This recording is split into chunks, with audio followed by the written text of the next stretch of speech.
semua, perkenalkan saya Oktaviani Diana Siba. Nah, saya akan menjelaskan poin pertama kami, yaitu pengertian prinsip apresiatif dalam pembelajaran sastra. Nah, prinsip apresiatif atau apresiatif dalam Kamus Besar Bahasa Indonesia itu memiliki arti yaitu bersifat apresiasi. Nah, kata apresiatif itu biasanya merujuk pada sifat atau perilaku yang menunjukkan suatu apresiasi atau suatu penghargaan terhadap sesuatu. Nah, adapun pengertian menurut ahli, yaitu yang pertama ada menurut Jainuddin pada tahun 2015. Nah, ia mengatakan bahwa prinsip apresiatif itu adalah pendekatan pembelajaran sastra yang bertujuan untuk menumbuhkan sikap positif siswa terhadap suatu karya melalui kegiatan seperti kegiatan membaca, mendengar, menonton, dan juga mendiskusikan sehingga mereka itu mampu untuk menemukan nilai dari suatu karya tersebut. Kemudian menurut Syauqi dan Afdal tahun 2025, mereka mengatakan bahwa model pembelajaran apresiatif sastra itu sebagai strategi penanaman nilai dan juga penguatan kompetensi apresiatif siswa terhadap sastra, dan juga mereka menyebutkan bahwa pembelajaran apresiatif sastra itu adalah pendekatan yang berfokus pada keterlibatan emosional dan juga reflektif siswa. Nah, menurut ahli dan juga menurut Kamus Besar Bahasa Indonesia tersebut, jadi kita dapat menyimpulkan bersama bahwa prinsip apresiatif dalam pembelajaran sastra itu merupakan pendekatan yang menekankan pada penghargaan, penghayatan, dan juga keterlibatan emosional siswa terhadap suatu karya. Nah, prinsip ini tidak hanya mengarahkan siswa untuk membaca suatu karya atau menganalisis suatu karya itu secara kognitif saja, melainkan juga mendorong mereka untuk merasakan nilai moral, nilai estetika, dan juga kemanusiaan yang terkandung dalam suatu karya. Baik, yang selanjutnya penerapan prinsip apresiatif dalam pembelajaran sastra di Indonesia. Penerapan prinsip apresiatif dalam pembelajaran sastra merupakan salah satu cara agar proses belajar ini tidak hanya berfokus pada aspek kognitif, tetapi juga melibatkan perasaan, pengalaman, dan juga pemaknaan dari pribadi siswa. Nah, melalui prinsip ini, karya sastra itu dipandang sebagai sarana untuk membentuk karakter, pengembangan kepekaan rasa, dan juga serta media refleksi diri yang dapat memperkaya pengalaman dari batin siswa. Nah, ada beberapa praktik penerapan prinsip apresiatif yang dapat dilakukan melalui beberapa langkah. Yaitu yang pertama, menciptakan suasana belajar yang menghargai karya sastra itu sendiri.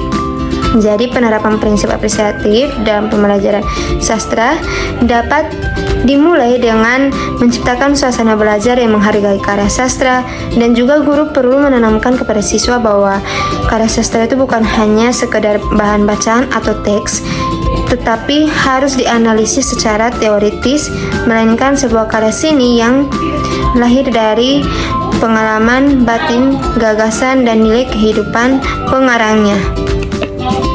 Yang kedua, mengintegrasikan aspek kognitif, afektif, dan juga reflektif. Nah, dalam penerapan prinsip apresiatif, pembelajaran sastra sebaiknya tidak hanya menekankan pada aspek kognitif, tetapi juga mengintegrasikan ranah afektif dan reflektif siswa tersebut. Nah, pada aspek kognitif, siswa itu diarahkan untuk memahami unsur-unsur sastra seperti alur, tema, tokoh, gaya bahasa, dan juga adanya penghayatan dalam dirinya. Oleh karena itu, aspek afektif itu perlu juga dikembangkan, yaitu menumbuhkan kepekaan dari rasa siswa agar dia mampu merasakan nilai estetika dan juga pesan moral yang tersirat dalam karya tersebut. Nah, dan juga aspek reflektif juga perlu diterapkan, yakni memberi kesempatan kepada siswa untuk mengkaitkan isi dari karya sastra dengan pengalaman hidup pribadinya. Nah, seperti kondisi sosial dan juga maupun realitas di sekitarnya. Dengan perpaduan tiga aspek ini tersebut, pembelajaran sastra menjadi lebih mudah untuk dipahami dan juga melatih kemampuan berpikir dan juga menumbuhkan rasa empati, kepekaan, dan serta sikap kritis siswa dalam memandang kehidupan. Nah, yang selanjutnya ada menggunakan metode apresiatif.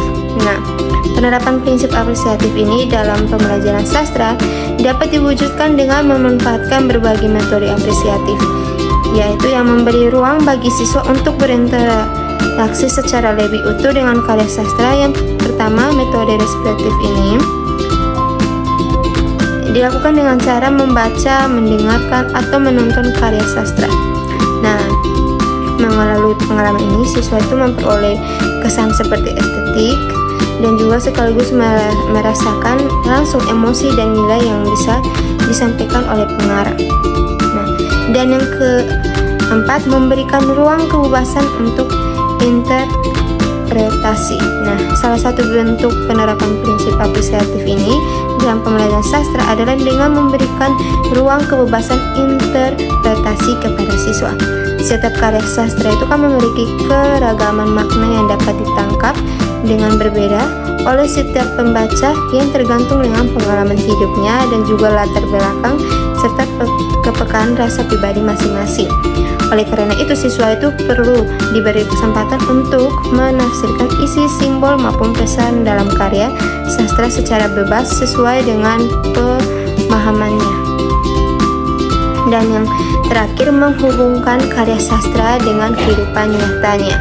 Nah, karya sastra pada hakikatnya lahir dari pengalaman, gagasan, dan refleksi kehidupan manusia sehingga selalu memiliki relevansi dengan situasi sosial, budaya, maupun moral yang ada di masyarakat. Nah, dalam pembelajaran ini guru dapat mengajak siswa untuk menemukan pesan atau nilai kehidupan yang terkandung dalam teks sastra tersebut, lalu kemudian mengkaitkannya dengan realitas yang mereka alami sehari-hari. Misalnya nih, sebuah cerpen tentang persahabatan yang dapat menjadi bahan refleksi untuk menemukan sikap saling menghargai dan peduli di lingkungan individu maupun lingkungan sekolah dan lingkungan masyarakat. Nah, sebuah puisi tentang keindahan alam juga dapat memotivasi siswa untuk menjaga lingkungan di sekitarnya. Nah, dengan cara ini, karya sastra itu tidak hanya dipelajari sebagai teks yang mati, tetapi menjadi sumber inspirasi yang hidup dan juga mampu membentuk karakter dan menanamkan nilai kemanusiaan dalam diri siswa tersebut.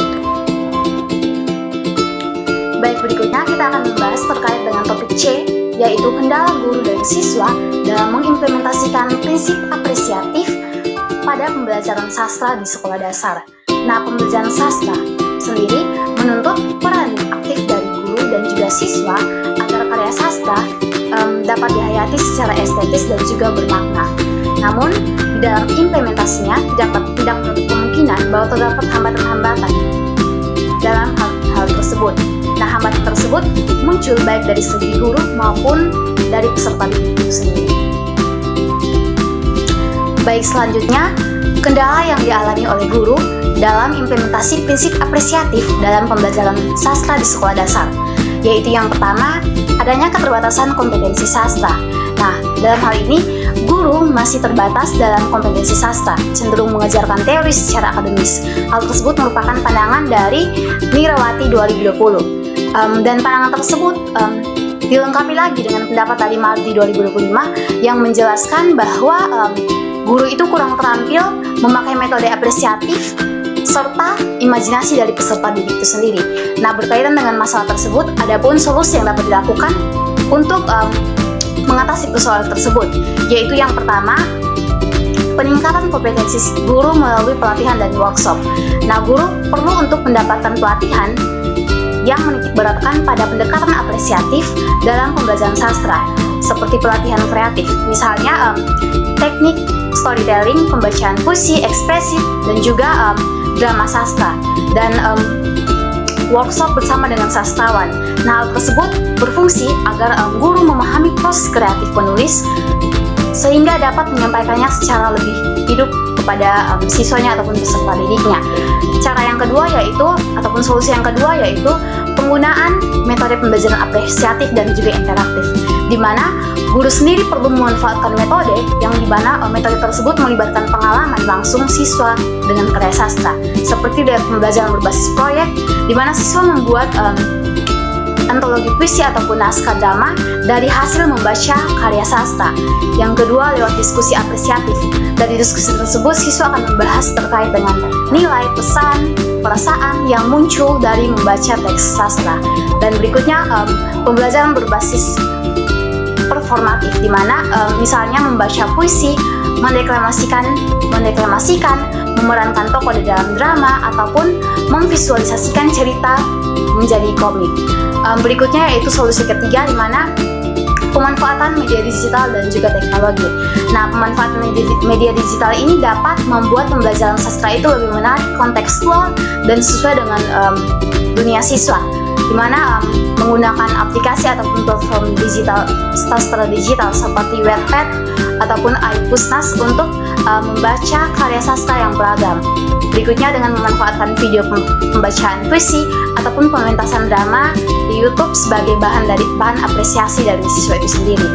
Adapun solusi yang keempat yang harus dilakukan yaitu pengayaan bahan ajar sastra yang kontekstual, di mana guru itu dapat memilih dan menambah karya sastra yang dekat dengan pengalaman hidup siswa agar lebih relevan dan juga menarik, di mana guru tersebut bisa menggunakan cerita rakyat lokal ataupun puisi kontemporer yang sesuai dengan isu sosial di lingkungan sekitar siswa, serta menghadirkan penulis lokal ataupun mengadakan bedah karya di kelas. Berikutnya yaitu solusi yang kelima, di mana perubahan paradigma pembelajaran guru. Nah, guru perlu untuk mengubah cara pandang terhadap sastra itu sendiri, di mana sastra sebagai bukan sekedar materi ujian, tetapi sebagai sarana pembentukan karakter, empati, dan juga imajinasi dari peserta didik, dengan mendorong guru untuk menjadi pembaca sastra yang aktif sehingga dapat menularkan kecintaan mereka itu kepada peserta didik itu sendiri, serta menekankan bahwa keberhasilan pembelajaran sastra itu bukan hanya pada penguasaan teori saja, tetapi juga pada keterlibatan emosional dan juga estetika dari peserta didik itu sendiri. Jadi dapat disimpulkan bahwa keterbatasan kompetensi guru itu dapat diatasi melalui penguatan kemampuan apresiatif, penerapan metode kreatif, pemanfaatan teknologi, dan perubahan paradigma. Berikut ada kendala guru dalam implementasi prinsip apresiatif pada pembelajaran sastra. Nah, yang pertama itu ada keterbatasan sumber dan media pembelajaran, di mana kendala ini minimnya sumber bahan ajar sastra dan media pembelajaran yang tersedia di sekolah. Nah, seringkali koleksi perpustakaan itu sangat terbatas dan guru hanya mengandalkan buku ajar resmi dari pemerintah. Padahal apresiasi sastra itu membutuhkan variasi teks agar siswa itu dapat merasakan keragaman gaya bahasa, tema, serta pengalaman estetik. Nah, di mana sastra ini juga menekankan pada media kultural yang hidup. Namun, karena keterbatasan media itu, pembelajaran sastra justru cenderung menjadi kering dan jauh dari konteks sosial budaya siswa. Berikutnya, rendahnya minat siswa dalam apresiasi sastra. Nah, kendala rendahnya minat siswa dalam mempelajari sastra ini, banyak siswa merasa bahwa karya sastra, khususnya yang klasik, terlalu sulit dipahami dan tidak relevan dengan kehidupan mereka. Nah, perkembangan teknologi digital juga membuat perhatian siswa lebih tertuju pada konten populer di media sosial dibandingkan teks sastra. Nah, hal ini juga sejalan dengan hasil penelitian Yuliani tahun 2024 yang menemukan bahwa minat siswa terhadap sastra menurun karena guru kurang mengaitkan isi karya dengan pengalaman-pengalaman sehari-hari siswa. Berikutnya itu minimnya pelatihan profesional guru, di mana pelatihan dan pengembangan profesional bagi guru bahasa Indonesia juga masih sangat terbatas. Nah, umumnya pelatihan lebih banyak berfokus pada keterampilan berbahasa formal dibandingkan keterampilan apresiasi sastra dalam bukunya Metodologi Pengajaran Sastra. Nah, di mana Endra Swara 2011 juga menegaskan bahwa diperlukan metodologi khusus agar pembelajaran sastra tidak berhenti pada penguasaan teori. Sayangnya, tanpa adanya pelatihan khusus, guru sering kembali pada pendekatan tradisional berupa ceramah dan ujian tertulis. Nah, hal ini menyebabkan aspek afektif siswa tidak berkembang secara optimal. Yang berikut, keterbatasan pengelolaan kelas besar, di mana dalam pengelolaan kelas besar, jumlah siswa dalam satu kelas yang terlalu banyak menjadi kendala lain. Pembelajaran apresiatif idealnya itu membutuhkan ruang partisipatif, di mana siswa bisa berdiskusi, membaca puisi secara ekspresif, atau mementaskan drama. Namun dalam kelas besar, guru biasa kesulitan memberi perhatian secara personal. Dalam Endra Suara juga 2011 menyatakan bahwa apresiasi sastra idealnya itu berlangsung melalui interaksi personal. Baik, berikutnya yaitu kendala yang dihadapi siswa dalam implementasi prinsip apresiatif sastra dalam pembelajaran sastra di sekolah dasar, yaitu yang berikutnya yaitu rendahnya minat dan motivasi membaca. Minat baca yang rendah ini menjadi faktor utama mengapa siswa sulit mengapresiasi suatu karya sastra. Di era digital, siswa lebih banyak menghabiskan waktu pada media sosial ataupun tontonan video singkat daripada membaca teks panjang. Hal ini kemudian membuat kemampuan konsentrasi dan apresiasi terhadap bacaan sastra itu berkurang.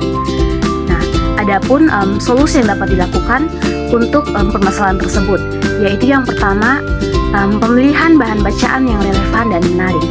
Guru dapat memilih ataupun memadukan karya sastra klasik dengan bacaan yang lebih dekat dengan kehidupan siswa, seperti cerpen, puisi, ataupun novel remaja yang mengangkat isu-isu aktual, misalnya persahabatan, media sosial, ataupun lingkungan lainnya. Relevansi tema ini membantu siswa merasa dekat dan lebih tertarik untuk membaca. Yang kedua itu, penggunaan media digital dan multimodal, di mana untuk menjembatani minat siswa yang akrab dengan dunia digital, karya sastra itu dapat disajikan melalui platform daring seperti e-book, komik digital, ataupun video dramatization. Ini memudahkan akses dan membuat proses apresiasi itu lebih interaktif. Untuk solusi yang ketiga yaitu strategi pembelajaran yang variatif dan juga kreatif. Guru dapat menerapkan model pembelajaran seperti literatur circle, role playing, ataupun project based learning yang melibatkan siswa secara aktif dalam membaca, mendiskusikan, atau mengapresiasikan kembali karya sastra yang ada. Aktivitas ini dapat menumbuhkan rasa memiliki dan mengurangi kesan bahwa sastra itu hanya untuk tugas akademik saja. Solusi yang keempat yaitu pemberian kebebasan dalam memilih bacaan. Memberi kebebasan kepada siswa ini untuk memilih sendiri bahan bacaan itu dari daftar karya sastra yang disediakan guru dapat meningkatkan motivasi intrinsik karena mereka merasa dilibatkan di dalam proses pembelajaran tersebut. Untuk permasalahan yang kedua ataupun untuk hambatan yang dihadapi yaitu kesulitan bahasa dan diksi sastra. Karya sastra itu sering menggunakan bahasa yang padat makna, penuh simbolis, dan juga mengandung gaya bahasa yang tidak biasa. Bagi siswa hal itu menjadi kendala karena mereka terbiasa dengan bahasa sehari-hari. Puisi dengan metafora, kompleks, ataupun novel dengan bahasa lama itu seringkali membuat siswa itu bingung dan cepat kehilangan minat. Untuk itu adapun strategi ataupun adapun solusi yang dapat dilakukan, yaitu yang pertama itu pengenalan kosakata dan juga gaya bahasa secara bertahap. Guru dapat memperkenalkan kosakata sastra, gaya bahasa ataupun ungkapan simbolik secara bertahap sebelum siswa itu membaca karya sastra secara utuh. Misalnya membuat glosarium kata-kata sulit ataupun memberikan contoh metafora beserta maknanya sendiri. Yang kedua, solusi yang dapat dilakukan yaitu pendekatan kontekstual dan intertekstual, di mana guru itu membantu siswa untuk memahami latar budaya, sejarah, dan juga kondisi sosial yang melatar belakangi karya sastra tersebut. Misalnya sebelum membaca puisi, guru dapat memperkenalkan situasi ataupun apa yang terkait dalam puisi tersebut, sehingga hal tersebut membantu siswa untuk memahami mengapa penyair menggunakan diksi tersebut di dalam suatu karya sastra. Yang ketiga yaitu penggunaan terjemahan dan juga adaptasi bahasa yang lebih sederhana. untuk tes klasik ataupun yang menggunakan bahasa lama, guru dapat menyiapkan adaptasi ataupun terjemahan dengan bahasa yang lebih mudah dipahami tanpa menghilangkan makna estetiknya. Hal ini membuat siswa itu tidak merasa terintimidasi oleh kerumitan bahasa yang digunakan. Solusi berikutnya yaitu diskusi kolaboratif. Nah, guru memfasilitasi diskusi kelompok untuk membahas makna kata-kata atau simbol ataupun gaya bahasa tertentu. Dengan cara ini tentunya siswa sendiri akan saling membantu untuk memahami makna suatu teks, sehingga guru dapat memberikan pertanyaan pemandu untuk memperjelas pemahaman dari peserta didik itu sendiri. Kemudian yang ketiga adalah kurangnya keterkaitan dengan kehidupan siswa. Banyak karya sastra berasal dari konteks masa lalu, sehingga siswa sulit menemukan relevansinya. Minawati banyak 2020 menegaskan bahwa tanpa menghadirkan konteks dekat dengan siswa, apresiasi hanya menjadi formalitas. Misalnya membaca novel klasik tanpa mengaitkannya dengan pengalaman remaja masa kini. Yang keempat adalah rendahnya kemampuan berpikir kritis dan estetis. Siswa masih terbiasa dengan hafalan sehingga kesulitan menafsirkan makna atau menilai estetika karya. Menurut Mardi, Rahmaizar, dan Sofiani pada tahun 2005, siswa cenderung pasif menunggu penjelasan guru tanpa menganalisis sendiri, sehingga kemampuan berpikir kritis, imajinatif dan estetik terhambat. Itu yang keempat. Dan yang kelima adalah lingkungan sosial dan budaya yang kurang mendukung. Kurangnya budaya literasi di rumah dan masyarakat membuat siswa semakin jauh dari sastra. Endra Suara pada tahun 2011 menekankan bahwa apresiasi juga ditentukan oleh lingkungan. Tanpa dukungan keluarga atau teman, sastra hanya dipandang sebagai pelajaran, ujian, bukan kebutuhan hidup.